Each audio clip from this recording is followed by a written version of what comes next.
I'm Dylan Hildreth. This is the Raw Review, and I give my take on the McMahon saga at the end of this. But first, the business at hand, Monday Night Raw.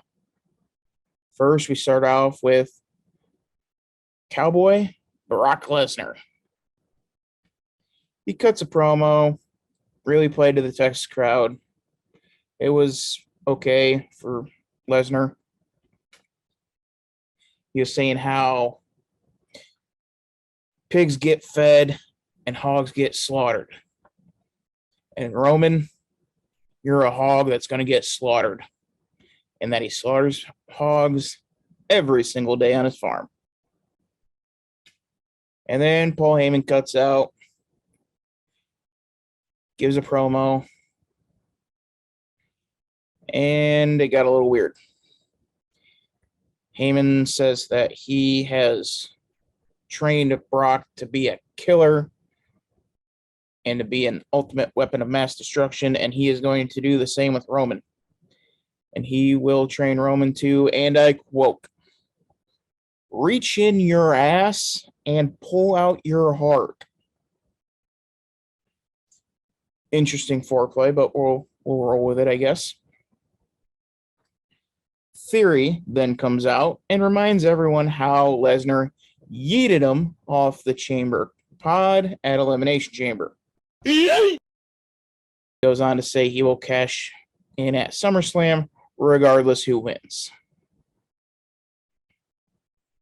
Alpha Academy then comes out from the Timekeepers area, tries to attack Lesnar, and they get beaten like a government mule. Great words from Jim Ross. Ending with Otis getting an F5 through the table. Next, Judgment Day comes out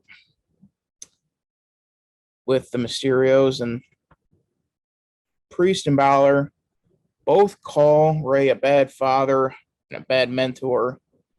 Dominic needs to get out of Rey's shadow. Now, Dom did a great job with the facials here. He really looked like he was contemplating it. But this leads to a match with Mysterio and Balor.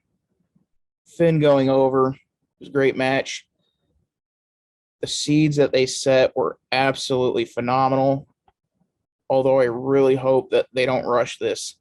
They need to keep building this. SummerSlam is too quickly for this to really happen, in my opinion.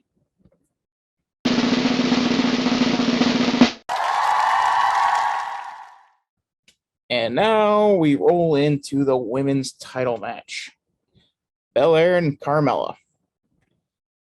Lynch cut a great promo and decided to sit at ringside.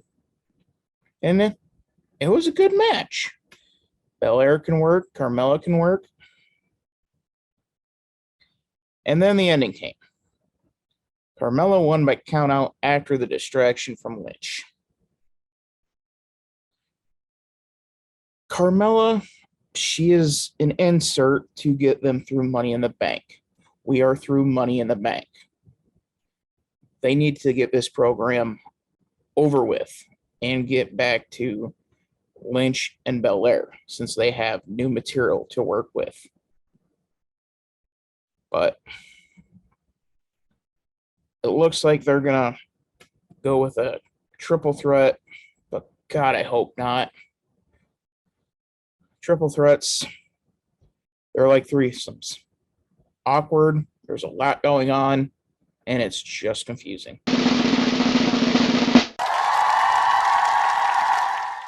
And then we got an edition of Miz TV. Yay. Miz asks Ciampa why he keeps helping the Miz. Ciampa says he wants to get eyeballs on him, and nobody is better at that than the Miz. Miz goes on to give Jake Paul an opportunity to retract his original challenge. And later on in the show, we find out that Logan Paul will be on Raw next week. Then Styles comes out, does the whole Miz has little balls thing, and gets prepared for a 1-on-2 handicap match. Then, definitely Ezekiel and not Elias comes out to even the odds and says how Miz has tiny balls. I love it. It's so funny. Match was all right. Styles and Zeke win in a DQ. Ciampa, being the illegal guy, comes in, starts beating the crap out of AJ Styles. And it'll be interesting to see what happens with Jake Paul next week. That's really the only reason why I'm looking forward to that. Next week. Next was Bliss and Asuka versus Nikki ASH and Doudrop. Why did this happen? Why are we doing this? Why is Bliss and Asuka teaming up? Nobody knows why. Nonetheless, Bliss pinned Nikki ASH with a DDT, and that was about it.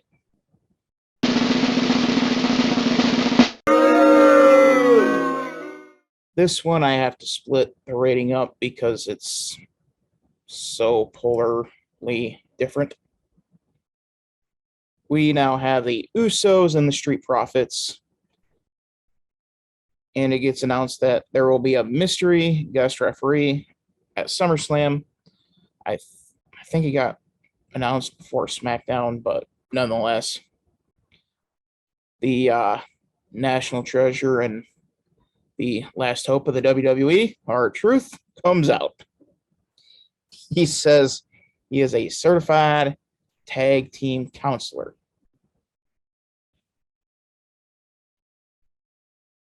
One of the Usos threatens to beat him up, but R-Truth says he is a certified WWE official as well, takes his shirt off to unveil that he is wearing the ref's t-shirt. And then he auditions. You're going to have to go back and watch this. This was so funny. Love it. He's got my vote to be the mystery referee. I don't know who the mystery ref could actually be, though. But I'm really, really intrigued by this. Anyway, MVP and almost a wrestler comes out. MVP and R-Truth have a good little exchange that leads to a 6-man tag between Street Profits with R-Truth and the Usos with Omos in a 6-man tag. And for people that know me, 4 men total for a tag team match.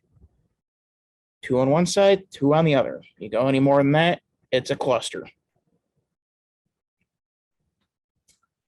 And then the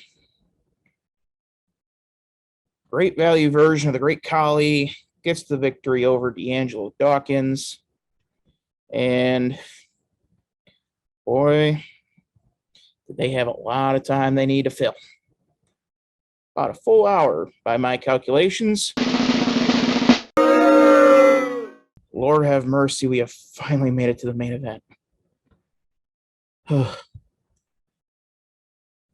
Riddle and Lashley versus Theory and Rollins. And this was actually a really good match, especially adding in the fact that this isn't a typical tag team match. You got a bunch of singles wrestlers out there, and they don't tag with each other. About halfway through the match, Dolph Ziggler came out and popped a squat right in front of the commentary table. No one knows why, but he's just chilling, watching a good match. What could possibly go wrong? Stick around long enough, I'll tell you. The final sequence of the match was Lashley spearing Rollins through the barricade. In the confusion, Theory rolls up Riddle. Theory gets his legs up on the rope for more leverage. And Ziggler throws Theory's legs off the rope, breaking up the pin. Theory, looking incensed at Ziggler, turns into an RKO. Lashley and Riddle pick up the win. Theory becomes really angry once he begins to wake up, and he wakes up into a super kick. I don't know what's going on here, but anything with Dolph Ziggler, I am fully in.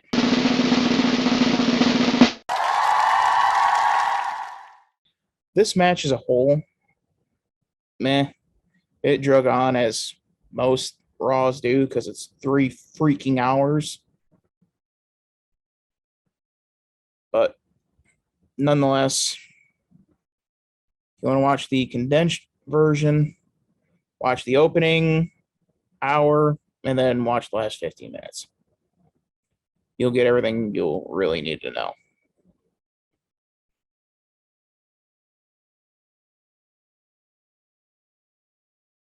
On to the McMahon story that broke on Friday night. The Wall Street Journal came out with another bombshell that McMahon hush fund has ballooned up to $12 million. Good Lord. So the important thing is, where did the money come from? If the money came from Vince himself, he's probably in the clear. However, from the reports, there were promotions, demotions, raises, firings, depending on the willingness of the participant in these, quite frankly, disgusting games. And it's been a running joke for the TV producers and some talent on Vince running late for TV meetings.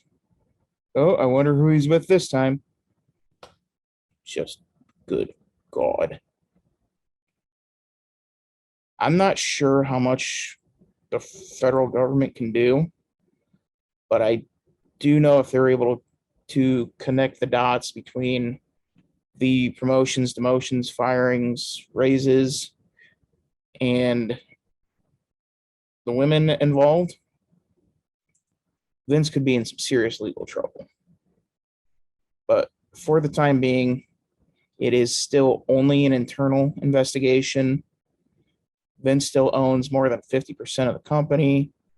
Therefore, he controls the board that's doing the investigation on him. And if this stays an internal investigation, who knows whether Vince will be CEO, but without a doubt, he will still be the head of creative. And most importantly, he will still be the boss. But that is what I have for you today. Please make sure to tune in every day this week because I will have something. Tomorrow is what I would do if I was booking Liv Morgan and her title run and trying to get her over. Thursday, it is the live stream. It will be the 2019 LSU Tigers against the Alabama Crimson Tide in Bryant-Denny Stadium. Friday is going to be a college football edition of the Dylan Hilder Show. and we will be talking conference expansion and what to expect in the future. So make sure to like, subscribe, hit the notification bell. That way you don't miss anything. See you next time on the Dylan Otis Show.